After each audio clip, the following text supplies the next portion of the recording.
আলুর পায়েস, আলুর পিঠা, আলু দিয়ে বানানো ডেজার্ট, আলুর আচার, এসব শুনলে যে কেউ অবাক দৃষ্টিতে তাকাবেন। তবে সত্যি সত্যি আলু দিয়ে বানানো হচ্ছে এসব খাবার।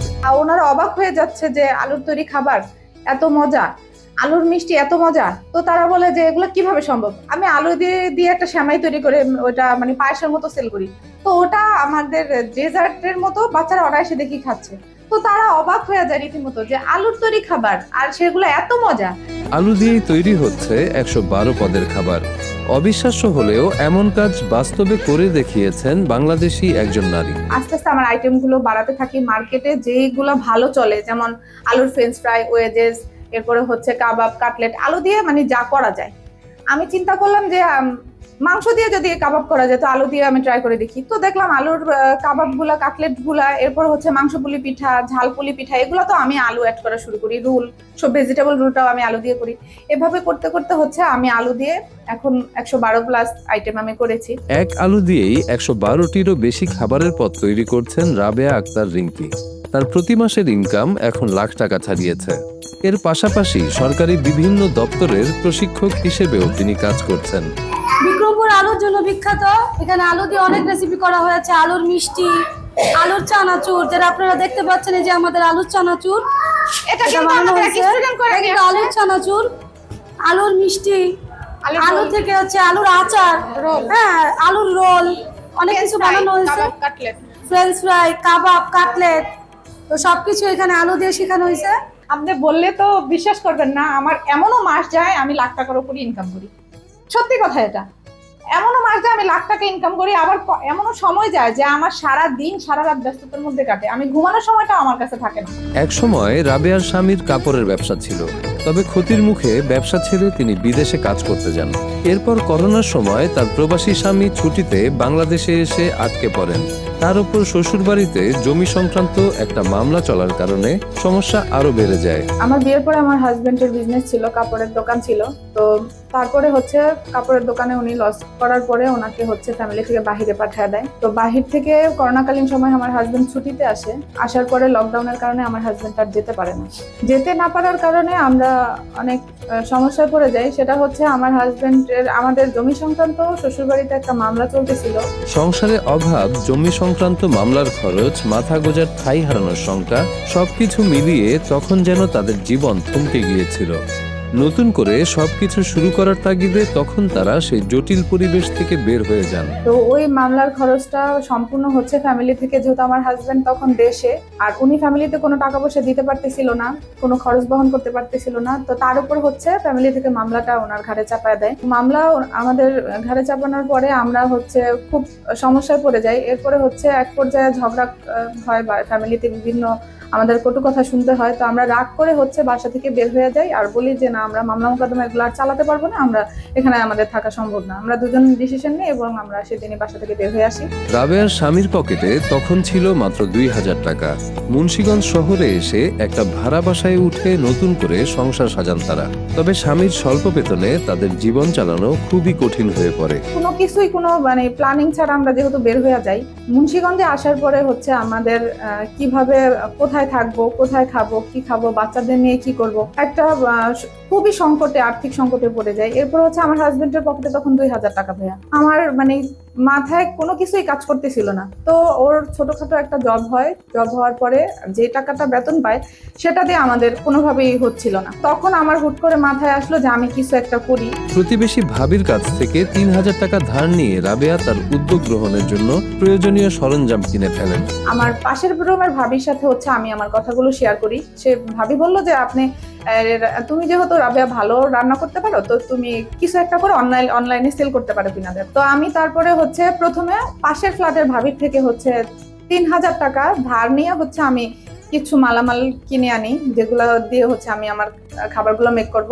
এরপরে হচ্ছে আমি প্রথমে চিন্তা করলাম যে আলু নিয়ে কিছু করা যায় কিনা, যেহেতু আলুর একদম দাম একদম কম, সস্তা, এবং মুন্সিগঞ্জে যেহেতু আলুগুলা ফেলে দেওয়া হচ্ছে, তো আমি আলুটা নিয়ে যদি শুরু করি, আমার এখানে অনেক টাকাও আলু কিনতে লাগতেছে না, আমি আলু নিয়ে কাজ করতে পারি কিনা দেখি। তবে রাবেয়া একদম শুরুতে রসুনের আচার ও খাঁটি সরিষার তেলের প্যাকেজ নিয়ে ফেসবুকে পোস্ট করেন। তো আমি প্রথমে চিন্তা করলাম যে হুট করে যদি আমি আলু দিয়ে কিছু বানায় বিক্রি করতে যাই, সেটা মানুষ অন্যভাবে নিবে। তো আমি প্রথমে রসুনের আচার আর হচ্ছে তেল খাঁটি সরিষার তেল, এরকম একটা প্যাকেজ দিয়ে হচ্ছে ফেসবুকে পোস্ট করলাম। এরপর তিনি ফ্রেঞ্চ ফ্রাই সহ বেশ কয়েকটি পদের খাবার তৈরি করে অনলাইনে বিক্রি শুরু করেন। এরপরে হচ্ছে আমি আলুটা নিয়ে কাজ করা শুরু করলাম। তো আলু নিয়ে টুকটাক আমি আমার ফ্রেঞ্চ ফ্রাই, তারপরে হচ্ছে বিভিন্ন আইটেমগুলো যেগুলো মার্কেট অ্যাভেলেবেল, এই ধরনের প্রোডাক্টগুলো হচ্ছে আমি প্রথমে মেক করি এবং বিক্রি করি। পরে স্থানীয় একটি শিক্ষা প্রতিষ্ঠানের সামনে তিনি ছোট একটি দোকান দেন। সেখানে যাওয়ার পর ক্রেতাদের অভাবনীয় সাড়া ও গভীর আস্থা তাকে সামনে এগিয়ে যাওয়ার শক্তি যোগাচ্ছে। মুন্সিগঞ্জে একটা স্কুলের সামনে একটা দোকান নেই, তো সেখানে সেই দোকানটা নেওয়ার পরে স্কুলের গার্ডিয়ান প্লাস বাচ্চারাও অনায়াসে খাবারগুলো দেখতেছি যে খাচ্ছে এবং ওনারা ফিডব্যাক খুব ভালো দিচ্ছে। আলুর তৈরি অভিনব খাবার দ্রুতই নজর কাড়ে সরকারি বিভিন্ন দপ্তরের। যুব উন্নয়ন অধিদপ্তর তাকে দক্ষ প্রশিক্ষক হিসেবে নিযুক্ত করেছে। স্কুলটা হচ্ছে মোটামুটি জেলার মধ্যে সবচেয়ে বেস্ট স্কুল। তো সেখানে হচ্ছে আমাদের বিভিন্ন অধিদপ্তরের মানে যারা আছে তাদের ছেলেমেয়েরা ওই স্কুলে পড়াশোনা করে।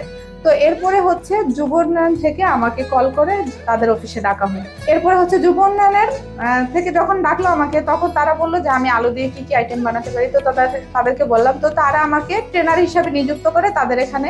কৃষি বিপণন অধিদপ্তরের পার্টনার প্রকল্পের আওতায় 12 দিন ব্যাপী অন দ্য জব প্রশিক্ষণ শেষে তিনি ফ্রেঞ্চ ফ্রাই, চিপস ও অন্যান্য খাদ্য তৈরির আধুনিক যন্ত্রপাতি উপহার পান।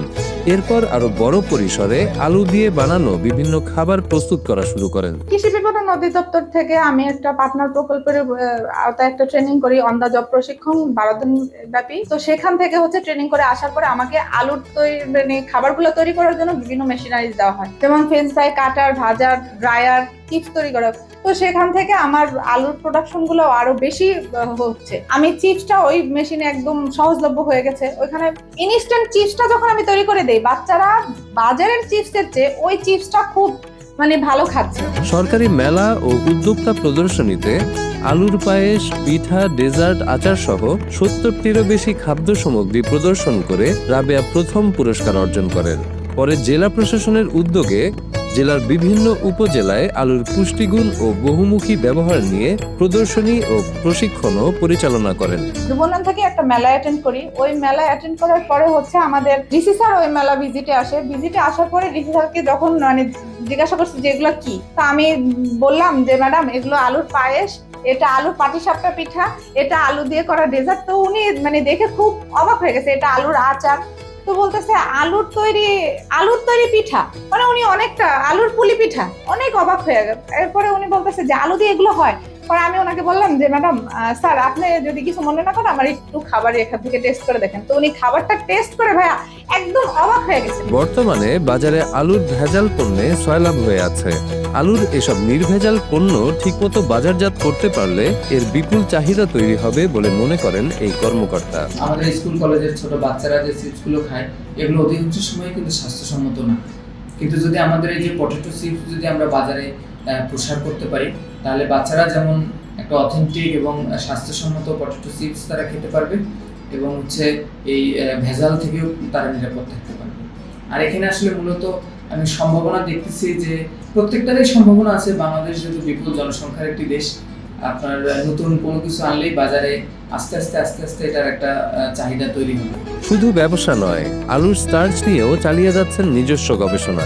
তার দাবি আলুর স্টার্চ বেকিং পাউডার ও খাবার সোডার প্রাকৃতিক বিকল্প হিসেবে সফলভাবে ব্যবহার করা সম্ভব, যা ভবিষ্যতে স্বাস্থ্যসম্মত খাদ্য উৎপাদনে নতুন সম্ভাবনা তৈরি করতে পারে। তো সেখান থেকে হচ্ছে আমি রিসার্চ করলাম একটা জিনিস, যে আলু দিয়ে বেকিং এর কাজটা হয়ে যায়, আলু দিয়ে সোডার কাজটা হয়। সোডাতে যেহেতু প্রিজারভেটিভ দেওয়া থাকে, তো আমি আলুর যে স্টার্চ পাউডারটা সেটা দিয়ে কিন্তু পিঠা তৈরি করা যায়। আপনার চিতই পিঠা, তারপরে হচ্ছে আপনার ওটাকে কি বলে, আমাদের মুন্সিগঞ্জের ভাষায় ওটাকে পোয়া পিঠা বলে। তো পোয়া পিঠাতে কিন্তু সোডা দিতে হয়, খাবার সোডা। চিতই পিঠা শীতের দিনে ওটাতে কিন্তু ফুলানোর জন্য ওটা ব্যবহার করা হয়। এরপরে বেকিং এর জন্য, কেক তৈরি করার জন্য কিন্তু আমরা বেকিং পাউডার ইউজ করি। কিন্তু ভাই আপনি জানেন যে এখন আমি দেখলাম যে আমি যে কেক মানে বেকিং এর আইটেম গুলো করতেছি, সেখানে হচ্ছে আপনার ওই আলুর স্টার্চটা দিয়ে আমার বেকিং এর কাজ হয়ে যাইতেছে।